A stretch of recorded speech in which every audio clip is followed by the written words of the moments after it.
तो आज हम लोग क्या पढ़ेंगे, जीरोफिटिक एडाप्टेशन, है ना। लास्ट टर्न पे हम लोगों ने पढ़ा था हाइड्रोफिटिक एडाप्टेशन। तो जीरोफिटिक एडाप्टेशन पढ़ने से पहले आप लोग जीरोफिटिक प्लांट कितने प्रकार के होते हैं उनको देख लीजिए, है ना। तो सबसे पहले जीरोफिटिक प्लांट्स के बारे में बताया गया है। 3 कैटेगरी में रखे गए हैं जीरोफिटिक प्लांट्स को। जीरोफिटिक प्लांट्स का मतलब वे पौधे जो ड्राई कंडीशन में अपने आप को सरवाइव कर लेते हैं, ठीक है। तो पहली कैटेगरी के जो जीरोफिटिक हैं उनको क्या बोला गया, इफीमेरल एनवल्स या ड्रॉट एवेडर्स या ड्रॉट स्केपर्स, एक ही बात है। इफीमेरल एनवल्स का, इफीमेरल का मतलब होता है अल्पकालिक, जो बहुत थोड़े समय के लिए रहते हैं। अल्पकालिक एनुअल्स मतलब 1 वर्षीय पौधे। और ये क्या होते हैं, ड्राट इवेडर्स होते हैं, मतलब ड्राट आने के पहले ही अपना काम खत्म कर लेंगे। यदि ड्राई कंडीशन को ये फेस करने की क्षमता नहीं होती इन पौधों के अंदर। इन पौधों में क्या है, क्या लिखा है, यह प्लांट वास्तविक ड्राट कंडीशन आने से पहले ही अपनी लाइफ साइकिल पूरी कर लेते हैं। समझ में आया ना। तो इस कैटेगरी में जो आने वाले पौधे हैं वो क्या रियल ड्राट कंडीशन को फेस करते हैं?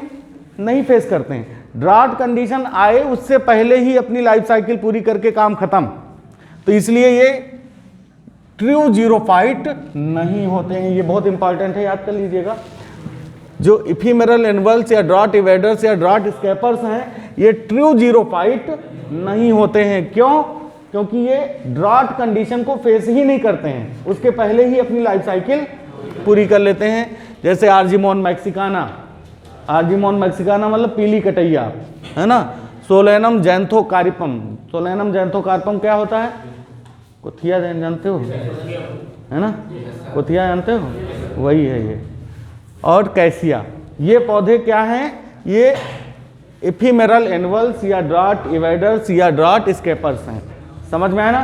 क्या ये ट्रू जीरोफाइट हैं? नहीं है। दूसरे जो कैटेगरी है वो है सैकुलेंट प्लांट की, मांसल पौधे। सैकुलेंट प्लांट क्या होते हैं, यह पौधे ड्राई पीरियड के लिए अपने रूट, स्टेम या लीव्स में वाटर स्टोर कर लेते हैं। इनको पता है कि आगे आने वाला समय ड्राई कंडीशन का है, उसमें पानी की कमी हो जाएगी, तो उसके पहले ही ये अपनी जड़, तना या पत्तियों में पानी को स्टोर कर लेते हैं। जैसे ऊंट अपने अंदर स्टोर कर लेता है, वैसे ये पौधे भी अपने अंदर पानी को स्टोर कर लेते हैं। अतः केवल एक्सटर्नल ड्राइनेस फेस करते हैं, इंटरनल नहीं। तो जब ड्राई कंडीशन आएगी तो ड्राई कंडीशन में बाहर एक्सटर्नल मार्फोलॉजी में तो जरूर उनके ऊपर असर पड़ेगा, लेकिन अंदर से उनके सेल्स में खूब पानी है तो अंदर की उनके ऊपर कोई प्रभाव नहीं पड़ेगा। इसलिए ये भी ट्रू जीरोफाइट नहीं होते हैं। समझ में आया ना।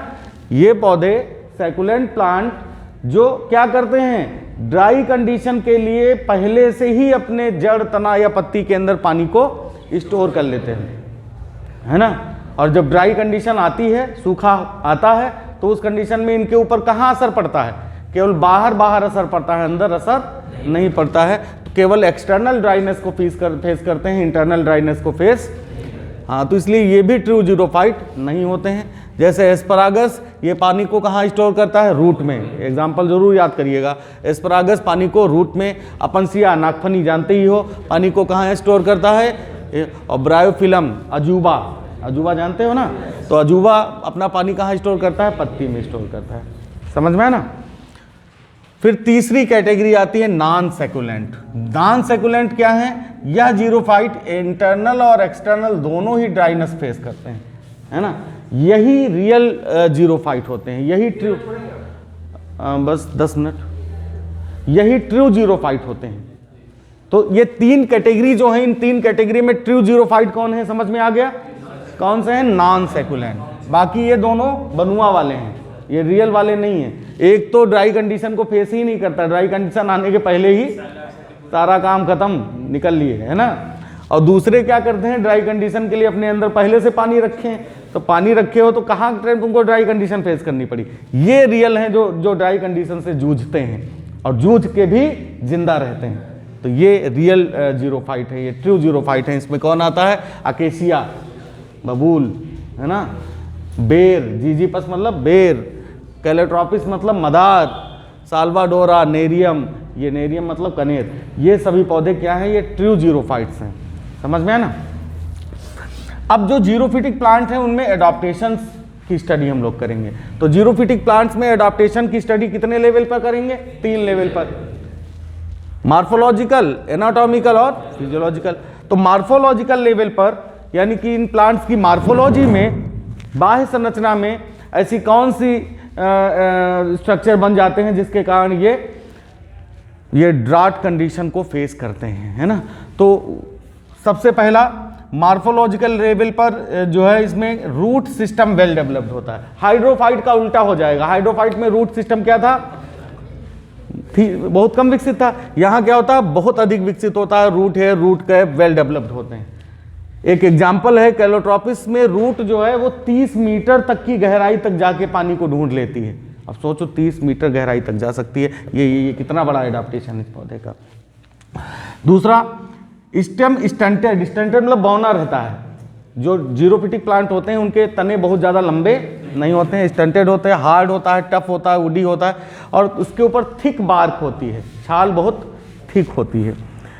सम cases stem is modified into phylloclade. Phylloclade मतलब जब पत्ती के रूप में तना मॉडिफाइड हो जाए तो उससे फिल्लोक्लैड किसमें होता है, अपंसिया में। हालांकि जिस पौधे में तना फिल्लोक्लैड में मॉडिफाइड हो रहा है वो ट्रू जीरोफाइट नहीं है, लेकिन फिर भी चलिए मान लेते हैं कि ये एक एडॉप्टेशन है ना। तीसरा, leaves are small and scaly. जो जीरोफिटिक प्लांट होते हैं उनकी पत्तियां बहुत छोटी होती हैं, स्केली होती हैं।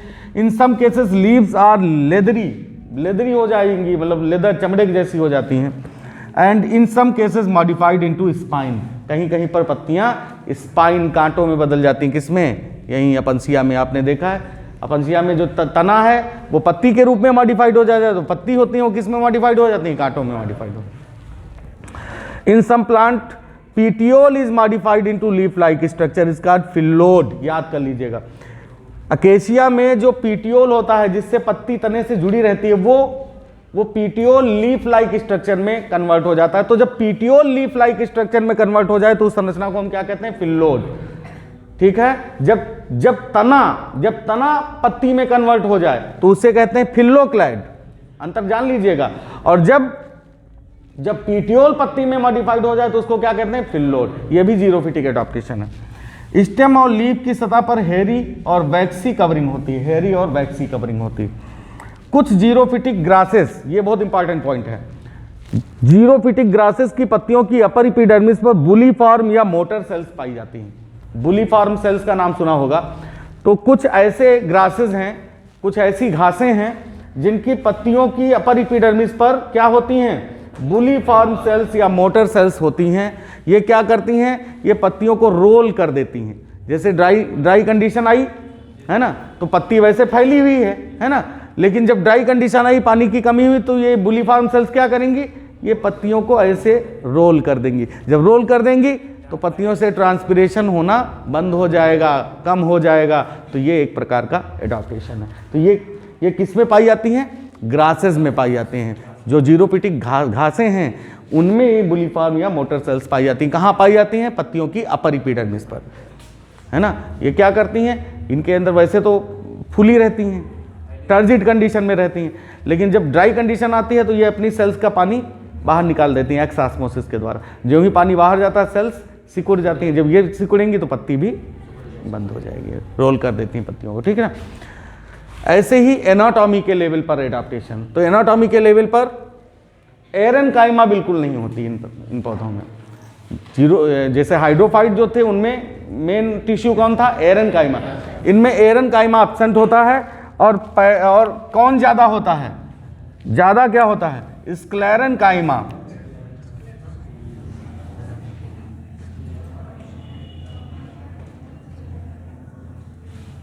वेल डेवलप्ड,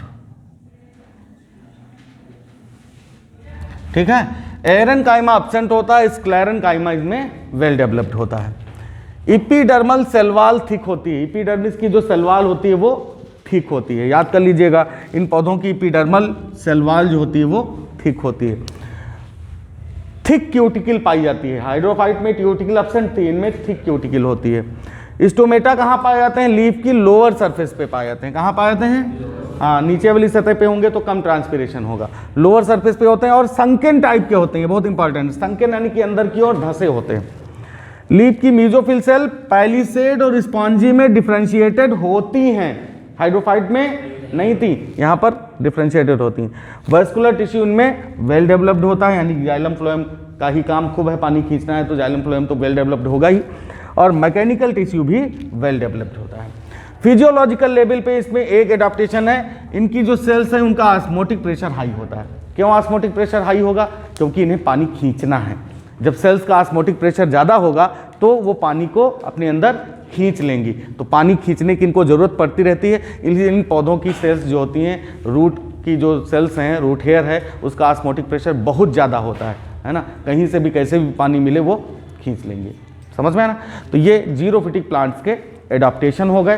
तो जीरोफिटिक प्लांट्स क्या हैं और जीरोफिटिक प्लांट के एडाप्टेशंस, ये एक टॉपिक आज का था, कंप्लीट हो गया। अगला एक और इंपॉर्टेंट कैटेगरी बची है, कौन सी? हैलोफाइट्स। कौन से? हाँ, तो हैलोफाइट्स प्लांट यानी कि जो कहाँ पर उगते हैं? मैनग्रूव कंडीशन में उगते हैं, जिनको कहते हैं मैनग्रूव प्लांट्स। तो उनके एडाप्टेशंस हम नेक्स्ट टर्न पर पढ़ेंगे। ठीक है, आज के लिए इतना रखिए, थैंक यू।